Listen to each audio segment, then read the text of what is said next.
HSC 2025 শিক্ষার্থীরা আজকে আমরা ঢাকা বোর্ডের জন্য অ্যাপ্লিকেশনের জন্য আমরা শর্ট সাজেশন নিয়ে এসেছি। অর্থাৎ 7টা অ্যাপ্লিকেশন দেবো আমরা। আশা করি এই 7টা অ্যাপ্লিকেশন পড়লে আপনারা একটা কমন পড়ার সম্ভাবনা থাকবে। তো আমরা যদি খেয়াল করে দেখি তাহলে 7টা অ্যাপ্লিকেশনের মধ্যে 1 নাম্বার আমরা দেব পারমিশন টু স্টাডি, মানে permission to arrange a study tour, এটা 1 নাম্বার। অথবা permission to go on a picnic, দুইটা কিন্তু একই, স্টাডি ট্যুর অথবা পিকনিক একই। তাহলে এটা মানে এটা 1 নাম্বার দেব। তারপর আমরা দেব প্রোভাইডিং মাল্টিমিডিয়া ক্লাস, মানে ক্লাসরুম ফ্যাসিলিটি, যেটা এটা 2 নাম্বার দেব। 3 নাম্বার দেব debating club, English debating club, যেটা এটা দেব 3 নাম্বারও।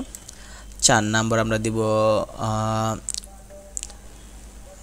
4 নাম্বার আমরা দেব for keeping more books in the college library, এইটা 4 নাম্বার দেব। 5 নাম্বার আমরা দিব আপনার কমন রুম, যারা English dailies in the common room, 5 নাম্বারে। 6 নাম্বারে আমরা দিব সেটা হচ্ছে কি আপনার টেস্টিমোনিয়াল, যেটা এটা 7 নাম্বার আমরা দেব ট্রান্সফার সার্টিফিকেট, যেটা সেটা।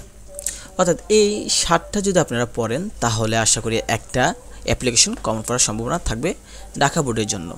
তো আমরা বলে রাখি যে আমরা ইতিমধ্যে অ্যাপ্লিকেশন নিয়ে আমরা অনেকগুলো ভিডিও বানিয়েছি, ওইখানে আমরা দেখেছি যে একটাই অ্যাপ্লিকেশন শিখলে যে কোনো ধরনের অ্যাপ্লিকেশন আসুক না কেন আপনি যেন লিখতে পারেন, এই সম্পর্কে আমরা ভিডিও বানিয়েছি। ওই ভিডিওটা আপনি দেখতে পারেন এবং ওইখান থেকে পিডিএফটা ডাউনলোড করে নিতে পারেন এবং আমাদের ইউটিউব চ্যানেলটা সাবস্ক্রাইব করবেন। আমরা আপনাদের পরীক্ষা সংক্রান্ত এই সাজেশন এবং পরীক্ষা শেষ হলে আপনাদেরকে মানে ইউনিভার্সিটি ভর্তির জন্য অনলাইন অ্যাডমিশন কোর্স চালু করেছি, সেখানে আপনারা ভর্তি হতে পারবেন।